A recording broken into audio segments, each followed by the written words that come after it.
Hello students, হাতে গোনা কয়েকটা পরীক্ষা বাদ দিলে প্রায় প্রতিটা পরীক্ষাতেই ইংলিশের প্রতি একটা আলাদা রকম গুরুত্ব দেওয়া হয়ে থাকে। বিশেষ করে যদি আমরা এসএসসির পরীক্ষাগুলো দেখি, এমটিএস বা সিএইচএসএল বা সিজিএল, প্রত্যেকটাতেই কিন্তু ইংলিশের উপর একটা আলাদা ধরনের জোর দেওয়া থাকে।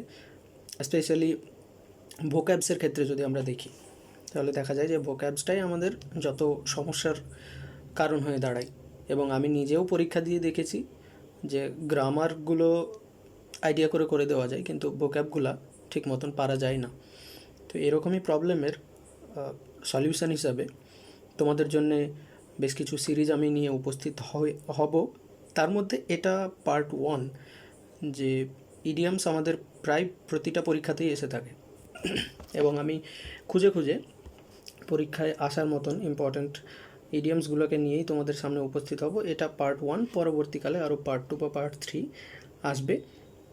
তোমরা ধৈর্য ধরে পুরো ভিডিওটা দেখে যদি থাকতে পারো, তাহলে আশা করি তোমাদের পরীক্ষাতে এটা খুবই একটা উপকারী ভিডিও হিসাবে কাজে লাগবে। তো চলো তাহলে দেরি না করে এগিয়ে যাওয়া যাক। আমি 50খানা এরকম ইডিয়ামস চুজ করেছি, সব থেকে বেস্ট আমার যেগুলো মনে হয়েছে সেগুলো। পরবর্তীকালে আরও এরকম 50টা করে টোটাল 4টে পার্টে ভিডিওটা কমপ্লিট করব। তো প্রথম যে ইডিয়ামটা আছে সেটা হচ্ছে ব্রেক দ্য আইস। কথাটার আক্ষরিক অর্থ যদি দেখা হয় যে বরফ ভাঙা, তো মানেটা দাঁড়াচ্ছে না। কিন্তু ব্রেক দ্য আইস কথাটার মানে হলো যে প্রথমে কথা বলা বা বন্ধুত্ব করা, বা টু ইনিশিয়েট কনভারসেশন। কীরকম? বা ধরো তোমার কোনো একটা বন্ধুর সাথে মনোমালিন্য হয়েছে, অনেক দিন পর্যন্ত কথা হয়নি বা কথা কোনো রকমভাবে বন্ধ আছে। তোমরা ইগো নিয়ে বসে আছো যে আমি কথা বলবো না, ও আগে আমার সাথে কথা বলবে, আমি কেন বলবো। তো এইসবের মধ্যে শেষমেশ কোনো একটা কারণবশত, হয়তো দুজনের মাঝখানে কোনো একটা কারণবশত কথাটা শুরু হয়ে গেল, কোনো একটা ইস্যু হয়তো থার্ড পার্টির কাছ থেকে আসলো দিয়ে, মানে কথাটা শুরু হচ্ছে, ওটাকে বলছে break the ice. Okay, second once in a blue moon. তোমরা যদি জিওগ্রাফি পড়ে থাকো তো দেখবে যে চাঁদের পজিশনের উপর ডিপেন্ড করে যে 2-3টে রকমের চাঁদকে ভাগ করা যায়, তার ভিতরে একটা কিন্তু ব্লু মুন। ব্লু মুনটা খুবই রেয়ার, তো সেখান থেকে কথাটা এসছে once in a blue moon, অর্থাৎ খুবই বিরলভাবে, ভেরি রেয়ারলি। মনে থাকবে নিশ্চয়ই। চলো তাহলে 3 নম্বরটা দেখা যাক। 3 নম্বরটা হচ্ছে ব্লেসিং ইন ডিসগাইজ। এই কথাটা আমরা প্রায়ই ব্যবহার করে থাকি যে মন্দের ভালো, অর্থাৎ প্রথমে যেটা মন্দ মনে হচ্ছিল খুবই, তার জন্য মন টন খারাপ করছিল যে ইস আমার সাথে এমনটা হয়ে গেল, তারপরে গিয়ে দেখা যাচ্ছে যে ওইটা আমার জন্য খুবই ভালো হলো। উদাহরণস্বরূপ বলা যায় যে আমি ছোটাছুটি করে কোনো একটা ট্যাক্সি নেওয়ার জন্য খুব বেশি তাড়াহুড়ো করছিলাম, কারণবশত আমি ওই ট্যাক্সিটা ধরতে পারলাম না। পরে খোঁজ নিয়ে জানছি যে রাস্তা দিয়ে যখন আমি পাশ দিয়ে যাচ্ছি, তো ওই ট্যাক্সিটাই দেখছি একটা অ্যাক্সিডেন্ট করেছে। তখন আমি মনে মনে ভাববো যে যাক, তাহলে আমার সাথে না হয়ে খুব ভালোই হয়েছে। তো ওটা হচ্ছে ব্লেসিং ইন ডিসগাইজ, যে অশুভ প্রথমে আমার মনে হয়েছিল, কিন্তু পরে সেটা শুভ কিছু, something good that seemed bad at first. Okay, চলো তাহলে 4 নম্বরেরটা এগোনো যাক। Beat around the bush. Beat around the bush মানে হচ্ছে যে সোজা কথা না বলে ঘুরিয়ে পেঁচিয়ে ইনিয়ে বেনিয়ে কথা বলা। এটা মানে যার কোনো কাজ থাকে না সে ঝোপঝাড়ে লাঠি মারে। তো বিট অ্যারাউন্ড দ্য বুশ, এদিকে ওদিকে লাঠি মারা, সোজা কথা না বলে। ওই বলে না যে ঝেড়ে কাশুন তো মশাই। তো যে মানুষ ঝেড়ে কাশে না, অর্থাৎ ঘুরিয়ে পেঁচিয়ে কথা বলে, তাকে সেই যে ঘটনাটা, সেটাকে বলছে bit around the Bush. He is beating around the bush means he is not saying something directly. He is avoiding to say something directly. ওকে, চলো 5 নম্বরটা call it a day. Call it a day এটার মানে খুবই সোজা, তবে এটার পিছনে আমি একটা গল্প বলি।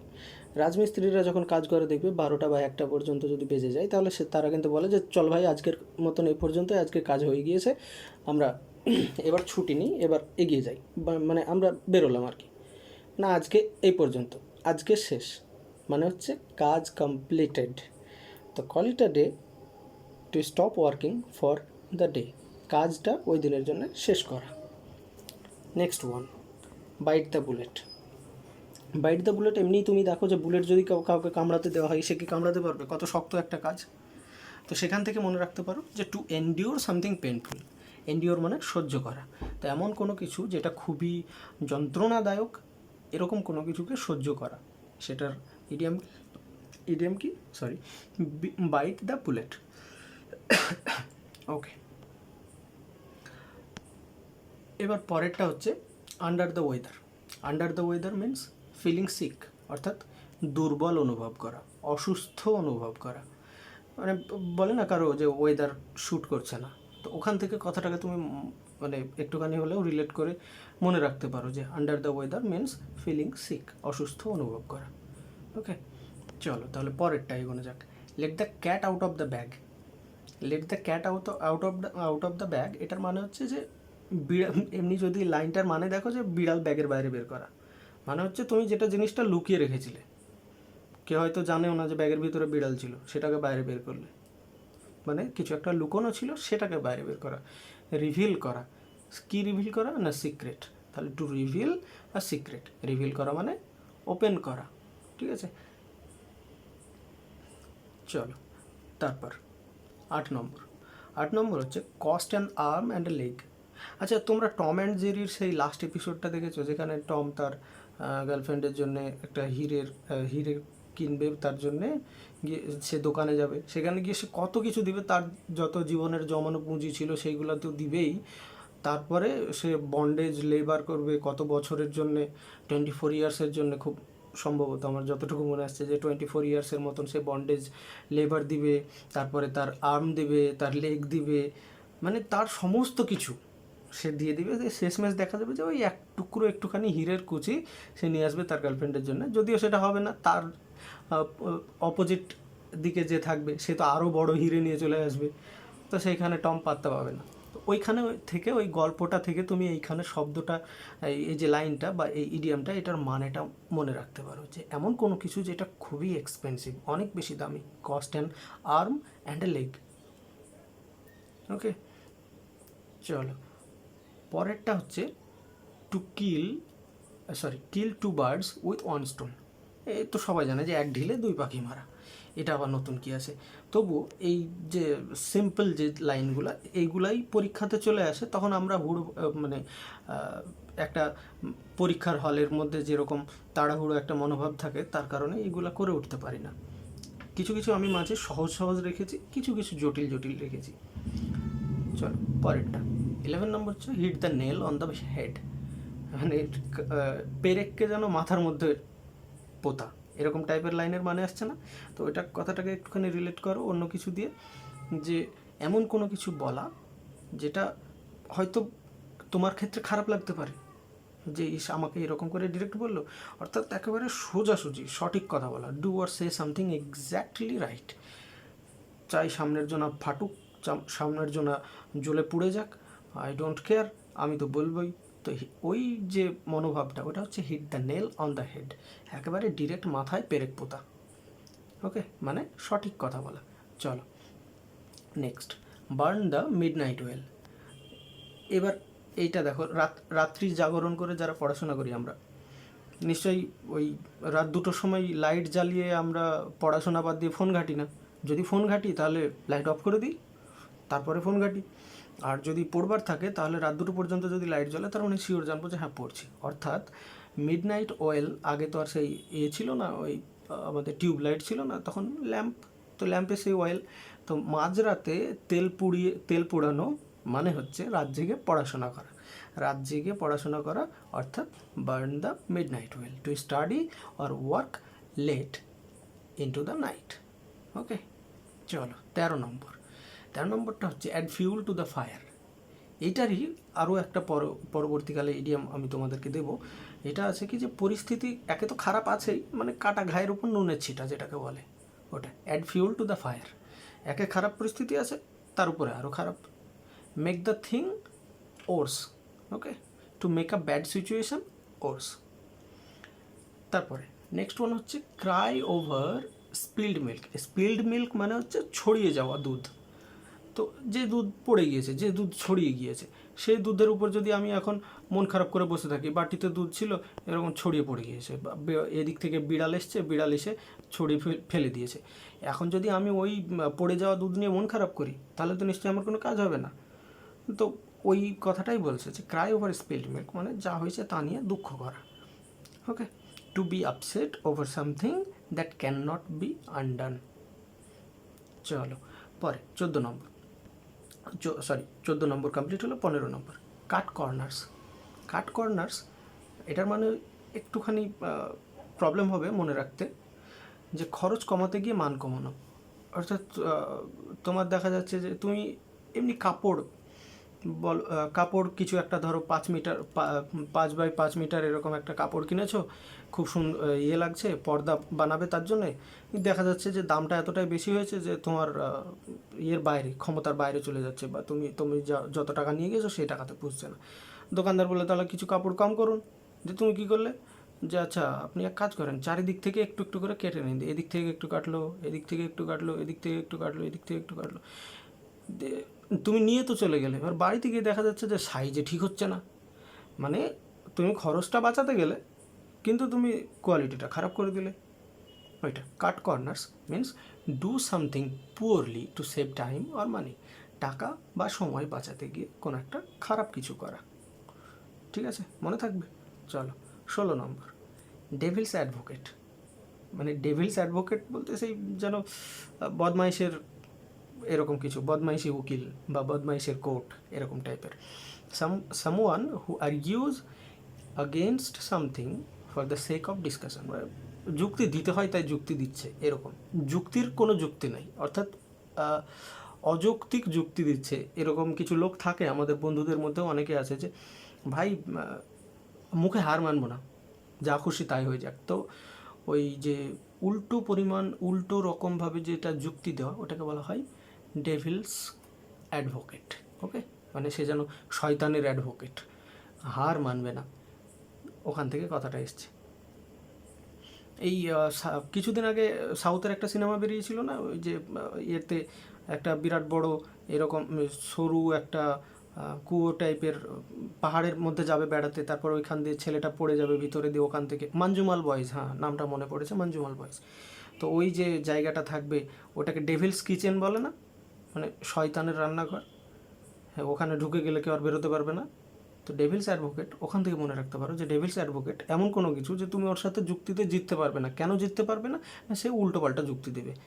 তো ওইখান থেকে এবার ডেভিলস অ্যাডভোকেটের মানেটা তুমি একটুখানি রিলেট করে নাও, যে ডেভিলস অ্যাডভোকেট মানে হচ্ছে উল্টো যুক্তি দেওয়া। ক্লিয়ার? চলো তারপরে 17 নম্বর, every cloud has a silver lining.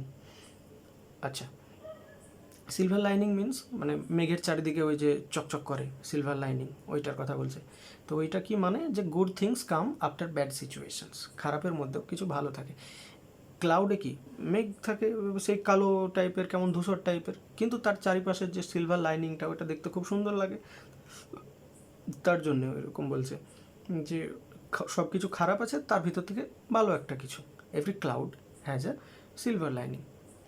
Okay, এবার 18 নম্বর বলছে give someone the cold shoulder মানে কি যেন একটা ঠান্ডা কাঁধ দেওয়া, তাই তো? এবার মানেটা কীরকম দাঁড়াচ্ছে, মানে কারোর কাছে কিছু একটা কীরকম উদাহরণ বলি। হ্যাঁ, তুমি ধরো কোথাও গিয়েছো ঘুরতে, এবার সেই বাড়িতে তোমার যেটা ওয়েলকাম হয়েছে সেই ওয়েলকামটাই তুমি খুশি হওনি। কেননা সেই ওয়েলকামটা ওয়ার্ম ওয়েলকাম ছিল না, একটা কেমন কোল্ড ওয়েলকাম ছিল। এবার কোল্ড বলতে কীরকম, বরফ দিয়ে তোমাকে ওয়েলকাম করেছে? নিশ্চয় না। অর্থাৎ কোল্ড ওয়েলকাম মানে সেই যে তোমাকে ওয়েলকাম করেছে বা তোমাকে যে তার বাড়িতে স্বাগত জানিয়েছে, সেটা মন থেকে হয়নি, অর্থাৎ আন্তরিক হয়নি, সিনসিয়ার হয়নি, তার জন্য সেটা তোমার ভালো লাগেনি, কোল্ড লেগেছে, কোল্ড ওয়েলকাম লেগেছে। হ্যাঁ, কেউ বলে না এত কোল্ড বিহেভ কেন করছিস, মানে সে যে বিহেভিয়ারটা করছে তাতে কোনো আন্তরিকতা নেই। তো give someone the cold shoulder means তাকে উপেক্ষা করা, তাকে ইগনোর করা, সে থাকলো বা না থাকলো তাতে কিচ্ছু যায় আসে না, এরকম যে মনোভাব, ওইটাকে বলা হয় give someone the cold shoulder. Example হিসাবে যদি করা যায়, যে Shila gave her the cold shoulder, মানে শিলার হয়তো বান্ধবী, তার ব্রেকআপ হয়ে এসছে, তাকে গল্প শোনাচ্ছে, আর শিলার তো কোনো কিছু যাই আসে না, বলছে তুই বলছিস ভাই বল, আমি শুনছি। তো মানে জাস্ট কথার কথা শুনছে তাই, কিন্তু তার ভিতর থেকে কোনো কিছু যায় আসছে না, তখন সেইটা হচ্ছে কোল্ড শোল্ডার দেওয়া, অর্থাৎ ইগনোর সামওয়ান। ওকে, আমি কিন্তু প্রত্যেকটাতেই তোমাদেরকে একটুখানি হলেও কিছু না কিছু ধরিয়ে গল্প দিয়ে বোঝানোর চেষ্টা করছি। তুমি ওই গল্পগুলোকে একটুখানি মনে রাখবে, দেখবে পরীক্ষার হলে এই গল্পগুলাই মাথায় আসবে, আর এই গল্প থেকে দেখবে কখন আনসারগুলো হয়ে যাবে তুমি নিজেই বুঝতে পারবে না। হ্যাঁ, এবার আমার কথা যদি খুবই ধীরে ধীরে লাগে, মনে হচ্ছে যে দাদা তুমি খুব ধীরে ধীরে কথা বলছো, তাহলে তুমি ভিডিওটাকে 1.5x বা 1.25xে চালিয়ে দিয়ে দেখতে পারো, তাতে তোমারই সুবিধা হবে, তোমারও টাইম বাঁচবে, আর অবভিয়াসলি যে টাইমটা বাঁচবে তুমি পরবর্তীকালে আরও অন্য কোনো ভিডিও বা অন্য কোনো ক্লাস দেখতেও কাজে লাগাতে পারো। ওকে, চলো 19 নম্বরটাতে হচ্ছে হিট দ্য বুকস। এই হিট দ্য বুকস থেকে আরেকটা কথা আছে, hit the sack. Hit the sack মানে হচ্ছে ঘুমাতে যাওয়া, আর হিট দ্য বুকস মানে হচ্ছে টু স্টাডি হার্ড, পড়াশোনা করা। মানেটা দেখো, বইকে হিট করা। বইকে হিট করা, বই নিয়ে বসেছে, যেমন বলে না যে বই নিয়ে বসেছে, সে কী করছে, বই নিয়ে বসেছে। তো বই নিয়ে বসেছে নিশ্চয়ই বই নিয়ে খেলা করতে বসেনি, অর্থাৎ বই নিয়ে পড়তে বসেছে। তো ওইখান থেকে কথাটা তুমি মনে রাখতে পারো, হিট দ্য বুকস মানে টু স্টাডি হার্ড, শুধু স্টাডি না কিন্তু, টু স্টাডি হার্ড। ওকে, চলো 20 নম্বর, in hot water. In hot water যেন তোমাকে একবারে সেই গরম জলের মধ্যে যদি কেউ বসিয়ে দেয়, ভালো লাগবে না নিশ্চয়ই, খুবই সমস্যার মধ্যে পড়বে তুমি। বাবা কত গরম পড়ছে, আমার চামড়াটা মনে হয় হয়ে যাবে, বিনিয়ে যাবে, তো এখান থেকে উঠে পালাবো। তো ওই রকম করে মনে রাখো যে ইন হোয়াট ওয়াটার মিনস সমস্যায় পড়া। 21 নম্বর, jump on the bandwagon. মানে কি, মানে হচ্ছে ট্রেন্ড অনুসরণ করা, যে কথায় বলে না ইয়েতে ওই যে গড্ডালিকা প্রবাহে গা ভাসানো, অর্থাৎ যেমনটা চলছে সিচুয়েশান, যেমনটা চলছে স্রোতের অনুকূলে বয়ে যাওয়া, ঠিক ওইটা। জয়েন আ পপুলার অ্যাক্টিভিটি আর ট্রেন্ড। হ্যাঁ, আরও একটুখানি ভালো করে উদাহরণ দিই, এই কিছুদিন আগে একটা বেরিয়েছিল না, রিস্ট ওয়াচ, সেই কী যেন নাম, স্মার্ট ওয়াচ। তো আমরা তো ব্যবহার করি অ্যানালগ ওয়াচ, তো আমাদেরকে মনে হয় যে ওল্ড ফ্যাশনড, আর যারা ওই ওয়াচগুলো ব্যবহার করে স্মার্ট ওয়াচ, তারা স্মার্ট একটু বেশি দেখায় যদিও। তো ওই স্মার্ট ওয়াচ যে ব্যবহার করা, ওইটা যেন একটা হুজুগ পড়ে গিয়েছিল যে সবাইকে কিনতে হবে, সবাইকে কিনতে হবে। তো ওইটা হচ্ছে ট্রেন্ড অনুসরণ করা, জয়েন এ পপুলার অ্যাক্টিভিটি আর ট্রেন্ড। তো ওইটার লাইনটা মনে রাখো, এডিয়ামটা, jump on the bandwagon. Okay, অর্থাৎ ট্রেন্ড অনুসরণ করা, স্রোতের অনুকূলে ভেসে যাওয়া। ক্লিয়ার? চলো, তারপর হচ্ছে 22 নম্বর, লেট স্লিপিং ডগস লাই। মানে যে কুকুর ঘুমিয়ে আছে, তুমি এমনি নর্মালি ভাবো যে রাস্তা দিয়ে তুমি মাঝরাতে যদি হেঁটে যাও 12টার দিকে, তো শহরের গলিগুলোতে যে পরিমাণ কুকুর থাকে ঢোকা যায় না আর কি ভিতরে। তো এখন রাস্তা দিয়ে তুমি যাচ্ছ, পাশে একটা কুকুর ঘুমিয়েছিল, তুমি একটা লাথি মারলে কুকুরটা উঠে তোমার পায়ে কামড়ে দিল। তো এবার পাশে তোমার যে বন্ধু আছে সেও তোমাকে গালি দিবে, কি দরকার ছিল ভাই কুকুরটাকে উংলি করার। অর্থাৎ যে কুকুর ঘুমিয়ে আছে তাকে ঘুমিয়েই থাকতে দাও। এবার আশা করি মানেটা ধরতে পেরে গিয়েছো যে লেট স্লিপিং ডগস লাই, যে কুকুরটা ঘুমাচ্ছে তাকে ঘুমোতেই দাও। পুরনো বিষয় যেটা হয়ে গিয়েছে সেটা পড়েই থাকুক, সেটা আর জাগিয়ে লাভ নাই। অ্যাভয়েড রিস্টার্টিং ওল্ড কনফ্লিক্টস, মানে যে ওল্ড কনফ্লিক্ট ছিল, আগে যে ঝামেলা ঝঞ্ঝাট ছিল, সেইটা আর না জাগানোই ভালো। ঠিক আছে, চলো 23 নম্বরটা, make a long story short. এটা নতুন করে বলার কিছু না, এমনি লাইনের মানেটা জানলে পেরে যাবে আর কি, যে অনেক বড় স্টোরি ছিল সেটাকে কেটে ছোট করা। চলো, তারপর হচ্ছে miss the boat. Miss the boat, miss the bus, miss the train, এগুলা দিয়ে যেরকমভাবে আসবে, যেমন আর একটা কী বললাম আমি, মিস দ্য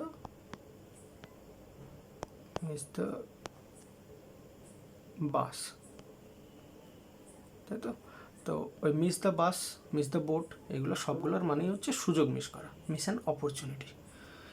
এইটা খুব বেশি জটিল না, এটাতে গল্পেরও প্রয়োজন নেই। চলো, অন থিন আইস, এইটাও খুব বেশি গল্পের প্রয়োজন নেই।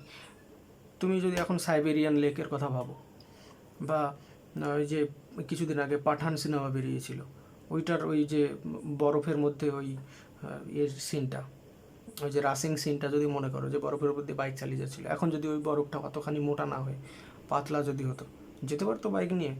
পারতো না, তার আগেই জলের তলায় ঢুকে যেত। তো অন থিন আইস মানে হচ্ছে বিপদের মধ্যে থাকা, ইন আ রিস্কি সিচুয়েশন। পাতলা আইসের উপর আছো তুমি, যেই দেখতে পাচ্ছ যে এবার আইসটা মটক করে উঠলো, একবার ভাঙবে, এবার আর তুমি ধাপ ফেলতে পারবে না, মানে কি তুমি বিপদের মধ্যে আছো। ব্যাস, ক্লিয়ার। চলো 26 নম্বর, পুল সামওয়ানস লেগ। এইটার মানে আর বলতে হবে না। লেগ পুল করা মানে কি? লেগ পুল করা মানে কাউকে জ্বালানো, কাউকে আমরা এখন রকের ভাষায় যে কথাটা বলি আর কি, তোমরা বলে থাকবে যে কাউকে চাটা, তাই তো, কাউকে মজা ঠাট্টা করা, এটাই আর কি। চলো 27 নম্বর, 27 নম্বরটা হচ্ছে শিট অন দ্য ফেন্স। আচ্ছা, এই ফেন্স কথার মানে কি? ফেন্স কথার মানে হচ্ছে বেড়া, তাই তো। তাহলে যে মানুষটা বেড়ার উপর বসে আছে সে কীরকম? না এদিকে আছে না ওদিকে আছে, দুজনের মাঝখানে বসে আছে। তার জন্যে sit on the fence means he is undecided, he is neutral, সে নিরপেক্ষ আছে, sit on the fence. Okay, চলো পরেরটা, স্পিক অফ দ্য ডেভিল। এই কথাটা আমরা মাঝে মাঝেই ব্যবহার করি, যে speak of the devil and he is present, তাই তো, যে আমরা তার কথা বলছিলাম, যার কথা বলছিলাম সে চলে এসছে। তো when the person you are talking about appears, sorry, তো সেটাকে বলা হয় speak of the devil. Clear? চলো 29 নম্বর, the ball is in your court. আচ্ছা, বল বলতে এখানে এই বল বলতে তুমি যে বলের কথা ভাবছো, ক্রিকেট বল বা ফুটবল, এসব না। এই বল মানে সেই বল ডান্সের কথা ভাবো। হ্যাঁ, সেই বল ডান্স হয় না, আগেকার দিনে রাজা মহারাজারা বিরাট রকমের একটা জমকালো পার্টি দিত, সবাই যত গণ্যমান্য অতিথি আছে, যত তোমার ব্যারনরা আছে, যত তোমার কাউন্টরা আছে, সবাই আসতো সেখানে আতিথ্য গ্রহণ করতে, রাজা ডেকেছে তাই। তো এইবার তুমি নিশ্চয়ই বুঝতে পারবে যে বল ইজ ইন ইয়োর কোর্ট মানে তোমার কোর্টে হচ্ছে, কোর্ট বলতে সভা, তো তোমার সভায় যখন ডান্স হচ্ছে, মানে কার সিদ্ধান্ত চলবে? আমি পার্টি ডেকেছি, আমি আমার বাড়িতে যদি পার্টি ডাকি তাহলে কার সিদ্ধান্ত চলবে? আমার। ব্যাস, এই তো বুঝে গিয়েছো। এবার এখান থেকে মানেটা তুমি বুঝে নাও যে it's your decision now. The ball is in your court means it's your decision now. Okay, next one is throw in the towel. Throw ইনটা হবে না, থ্রো দ্য টাওয়েল বা থ্রোয়িং দ্য টাওয়েল হবে, ঠিক আছে। সরি, এটা typing mistake হয়ে গিয়েছে। থ্রোয়িং দ্য টাওয়েল অথবা থ্রো দ্য টাওয়েল একই, তো এটা থ্রোয়িং করে দিতে পারো, সরি, থ্রোয়িং, সরি, এটা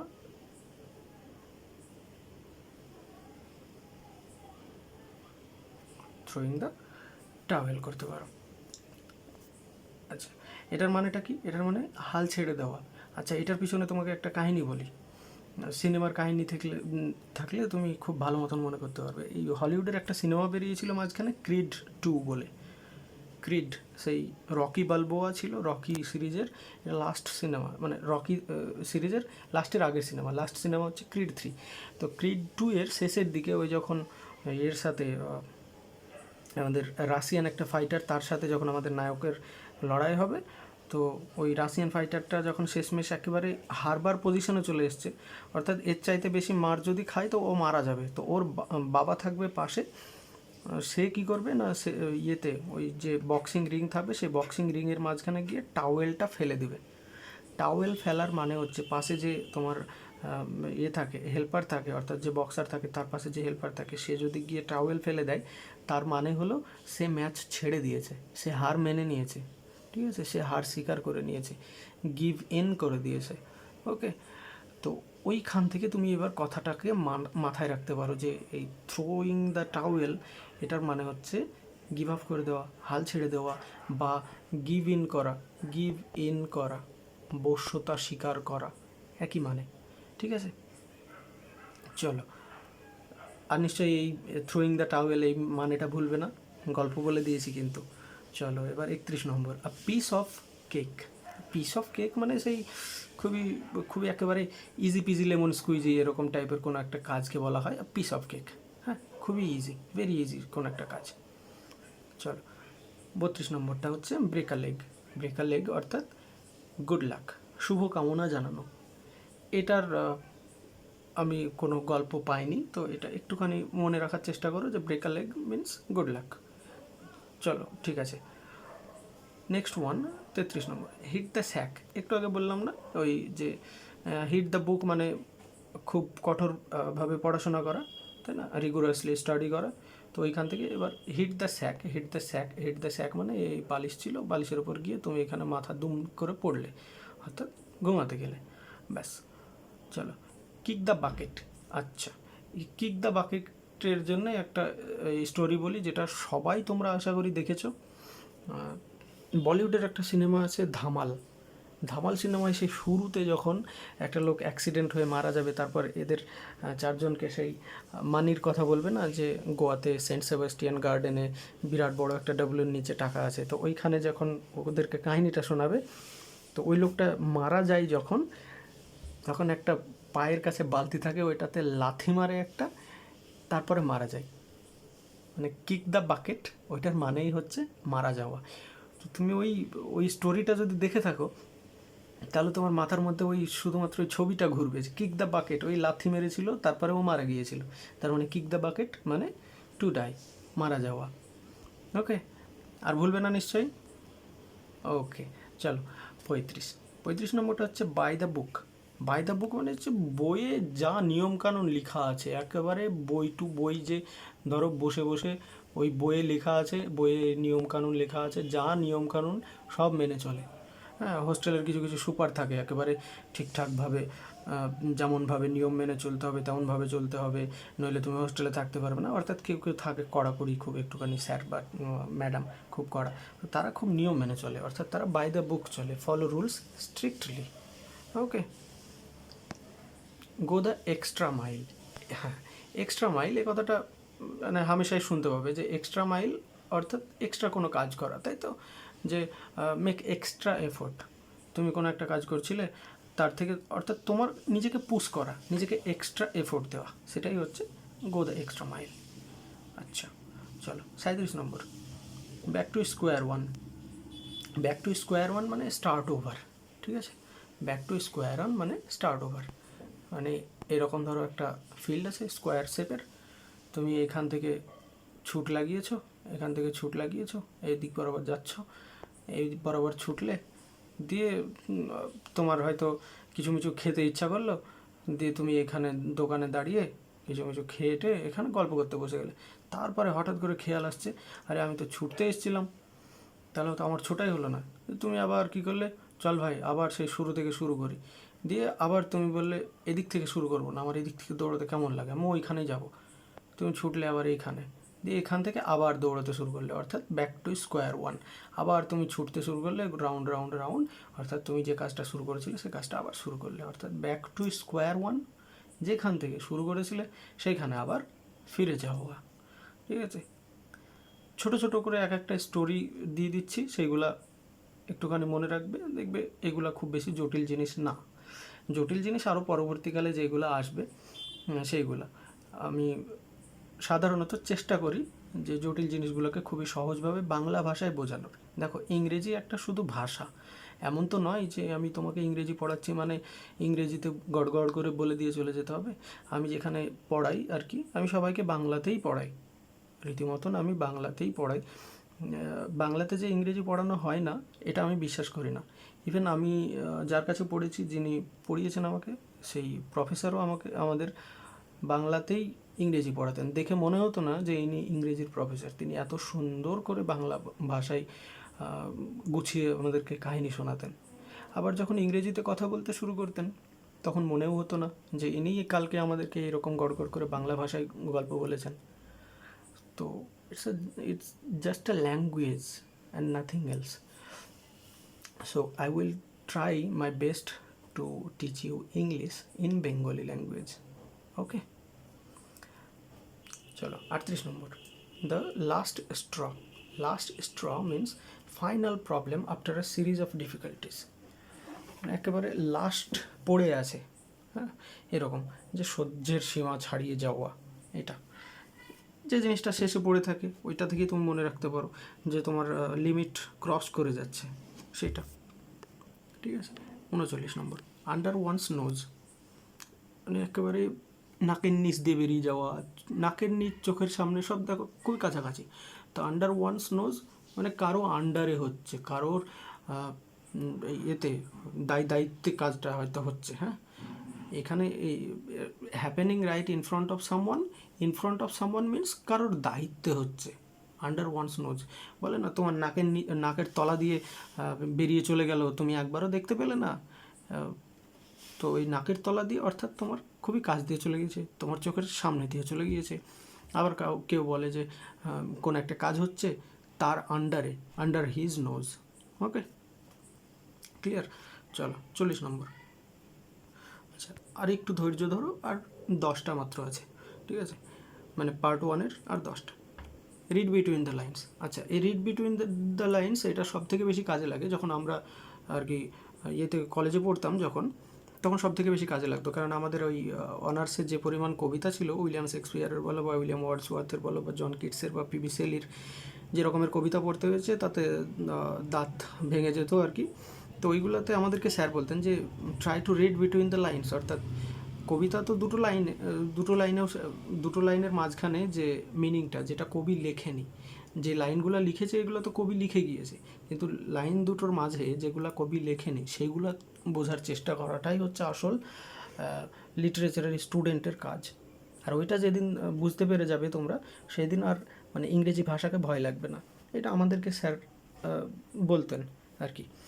তো ওই রিড বিটুইন দ্য লাইন্স অর্থাৎ মাঝের যে মানেগুলো লেখা হয়নি, যে মানেগুলো কবি বা সাহিত্যিক লিখে যাননি, সেইগুলোকে বোঝা, অর্থাৎ আন্ডারস্ট্যান্ডিং, অর্থাৎ কি আন্ডারস্ট্যান্ড দ্য হিডেন মিনিং, যে মানেটা মাঝে লুকোনো আছে সেইগুলা, গভীর অর্থ বোঝা। ঠিক আছে, চলো তারপরটা হচ্ছে স্পিল দ্য বিনস, মানে সেই সব আর কি খুলে বলা। একটু আগে পড়লাম না যে late the cat out of the bag, হ্যাঁ, তো ওই বিড়ালকে বাইরে বের করা ব্যাগের, ওই রকমই স্পিল দ্য বিনস অর্থাৎ বিন ছাড়ানো মানে কি, সে ছাড়ানো হয়ে গেছে, বাইরে পড়ে গিয়েছে, অর্থাৎ সব কিছু রিভিল হয়ে গিয়েছে, রিভিল দ্য সিক্রেট, ওই অবধি মনে রাখলেই হবে। এবার হিট দ্য জ্যাকপট, এটা তো আশা করি আর বলার কোনো প্রয়োজনই নাই। জ্যাকপট মানে হচ্ছে এমন কোনো কিছু যে লটারি লেগে যাওয়া, ঠিক আছে। হিট দ্য জ্যাকপট মানে ও হো সে কোটিপতি হয়ে গেছে, সেই ডিআর লটারি কারো হয়তো লেগে গিয়েছে 1 কোটির লটারি, তো সে জ্যাকপট হিট করে দিয়েছে, হি হিট দ্য জ্যাকপট, ঠিক আছে, বড় কিছু জেতা। চলো 43 নম্বর, কিপ ইউর ফিঙ্গার্স ক্রসড। আচ্ছা, ফিঙ্গার ক্রস আমরা কখন করি? যখন কাউকে কোনো কিছু বলার মানে আমার ধরো কারোর থেকে কিছু নেওয়ার আছে, বা আরও ওপেনলি বলি, হয়তো তুমি কাউকে প্রপোজাল দিয়েছো, স্কুল থেকে ফিরতে গিয়ে তাকে তোমার লাভ লেটারটা তুমি দিয়ে চলে এসছো, তুমি জানো না যে সে তোমার প্রপোজাল অ্যাকসেপ্ট করবে না রিজেক্ট করবে। তো তুমি পরবর্তীকালে বিকেল রাত্রি খুব টেনশনে কাটালে, পরের দিন সকালবেলায় তুমি দেখছো যে সামনে থেকে সে আসছে, তুমি পিছনের দিকে হাত নিয়ে একেবারে সে এরকম করে সেই তোমার দুটো ফিঙ্গার আছে এরকম ক্রস করে তুমি থাকবে। তো ওই ফিঙ্গার ক্রস করে থাকা মানে সেই তুমি করছো যে ভগবান আমাকে যেন অ্যাকসেপ্ট করে নেয়, ভগবান আমাকে যেন অ্যাকসেপ্ট করে নেয়, অর্থাৎ তুমি খুব ইয়েতে থাকছো, কী বলে যেন, খুবই কনসাসলি হয়ে আছো, কনসার্নড হয়ে আছো, খুবই সচেতন হয়ে আছো যে দোয়া করি বা মানে মন থেকে ইচ্ছা করি যেন এটা হয়ে যায়। তো ওটাকে ওই রকম সিচুয়েশনে আমরা ফিঙ্গার ক্রস করে থাকি। তো keep your finger crossed means শুভকামনা করা, অর্থাৎ হোপ ফর গুড লাক। ওকে, চলো তাহলে হ্যাভ আ সুইট টিথ। আচ্ছা, তুমি একবার নিজে ভাবো তো যে তোমার এমন একটা দাঁত আছে, সেই দাঁতটা খুবই মিষ্টি, তো তুমি কী করবে? সবসময় ওই দাঁতটা নিশ্চয়ই চাটতে থাকবে একটু একটু করে, কারণ তো মিষ্টি লাগছে, আর ওতে তো টাকা লাগছে না, আমার বিনা পয়সায় মিষ্টি খাওয়ার স্বাদটা মিটে যাচ্ছে। তো ওই রকমই তুমি মনে রাখতে পারো যে ওই রকম যদি দাঁত থাকে তো সবসময় তুমি মিষ্টি খেয়ে যাবে, অর্থাৎ মিষ্টি খেতে ভালোবাসা, ঠিক আছে। Like eating sweets, have a sweet tooth means মিষ্টি খেতে ভালোবাসা, ঠিক আছে। একটু অন্য রকমের লাগলো কথাটা শুনতে, তবু এটা যদি মনে থাকে তো এই লাইনের মানেটা ভুলবে না। চলো, তো জাম্প দ্য গান মানে হচ্ছে সে যেন, তুমি ভাবো না যে যুদ্ধ চলছে, গুলির সামনে যদি তুমি এগিয়ে যাও, হয়তো গুলি চালাতেই বলেনি, তাহলে তুমি আগেই কিছু শুরু করে দিয়েছো, তার জন্য jump the gun, start something too early. Okay, চলো পরেরটা 46 নম্বর, keep an eye on. Keep an eye on, এটা বোঝানোর মতন কিছুই নেই, ওয়াচ ক্লোজলি, কারোর দিকে খুবই তীক্ষ্ণ নজর রাখা। তারপর on cloud nine. On cloud nine মানে ভেরি হ্যাপি। এটার আমি কোনো গল্প মানে পাইনি খুঁজে, আর নিজেও আমি গল্প দিয়ে মনে রাখিনি, এটা জাস্ট মুখস্থ করেছি। তোমরাও ট্রাই করো যে এটা মুখস্থ করে না, যে on cloud nines means very happy. Okay, চলো পরেরটা, রেন ক্যাটস অ্যান্ড ডগস। এটা তো সবাই আমরা পড়েছি অনেক করে। রেন ক্যাটস অ্যান্ড ডগস মানে হচ্ছে মুষলধারে বৃষ্টি হওয়া, একেবারে রেন হেভিলি, এমন বৃষ্টি হচ্ছে যেখানে কুকুর বিড়াল আশেপাশে কিছুই দেখা যাচ্ছে না, এরকম টাইপের, এমন একেবারে ঝমঝম বৃষ্টি, এপার থেকে ওপার কিছু দেখা যায় না, একেবারে সাদা হয়ে আছে, ওটাকে বলছে ক্যাটস অ্যান্ড ডগস। এটাকে আর একটা এক কথায় ইংরেজিতে বলে পোরিং, ঠিক আছে, PORING। যদি বলে it's raining cats and dogs outside, এটা বললেও হবে। তুমি বলতে পারো ইটস পোরিং আউটসাইড, এটা বললে হবে। এতগুলো শব্দ না ব্যবহার করে তুমি এক কথায় ছেড়ে দিতে পারো, ইটস পোরিং আউটসাইড। এটা ইউ, হ্যাঁ, একটু লেখাটা কেমন হয়ে গিয়েছে, আশা করি বুঝে যাবে, আমি বানান করে দিচ্ছি, POURING। Okay, out of the blue. Out of the blue মানে হচ্ছে যেন হঠাৎ করে আকাশ থেকে কোনো কিছু পড়ে না, আকাশ কি নীল রঙের, নীল থেকে যদি হঠাৎ করে মাথার উপর থেকে কিছু পড়ে, তুমি কিছু জানলে না, কেমন একেবারে সারপ্রাইজড হয়ে যাবে না, পারপ্লেক্সড হয়ে যাবে, আনএক্সপেক্টেড, তো যে এরকম কিছু একটা ঘটতে পারে আমি তো জানতামই না। তো out of the blue means unexpectedly, অর্থাৎ হঠাৎ করে কোনো কিছু হওয়া। ওকে, তো চলো last one, throw light on. Throw light on means কিছুর দিকে এরকম টর্চ দেওয়া, মানে কি, এখানে কোনো জিনিস আছে, তুমি এখান থেকে টর্চ নিয়ে কিছু একটা জিনিসের দিকে দিচ্ছ, মানে কি সেটাকে ক্লিয়ার করে দেখতে সাহায্য করছো, অর্থাৎ এক্সপ্লেন ক্লিয়ারলি। এটা থেকে মনে রেখো, কারোর দিকে লাইট মারা মানে হচ্ছে সেটা পরিষ্কার করা বা পরিষ্কারভাবে ব্যাখ্যা করা। ওকে, চলো আজকের মতন এই পর্যন্তই, 50টা ইডিয়াম কমপ্লিট হয়েছে, আর পরবর্তীকালে আমি পার্ট 2 আরও 50খানা এরকম নিয়ে আসবো, পার্ট 3 এবং পার্ট 4, অর্থাৎ আর 3টে পার্টে মোটামুটি ইডিয়ামটাকে আমি কমপ্লিট করিয়ে দেবো।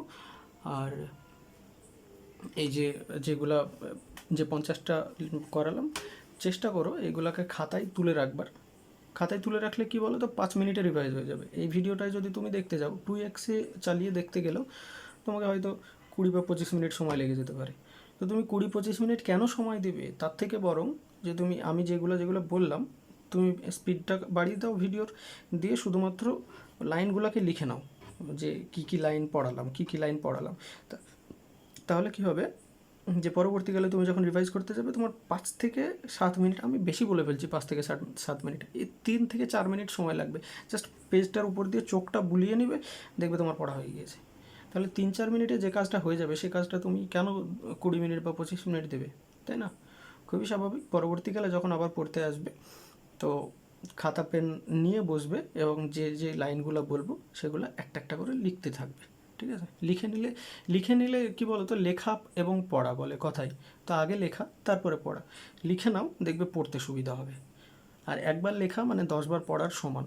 তো চেষ্টা করো যেগুলো পড়ালাম সেগুলো লিখে নেওয়ার, এবং পরবর্তী যে ভিডিওগুলো আসবে সেগুলোও লিখে নেওয়ার, ঠিক আছে? চলো, থ্যাংক ইউ, দেখা হচ্ছে আবার নেক্সট পার্টে।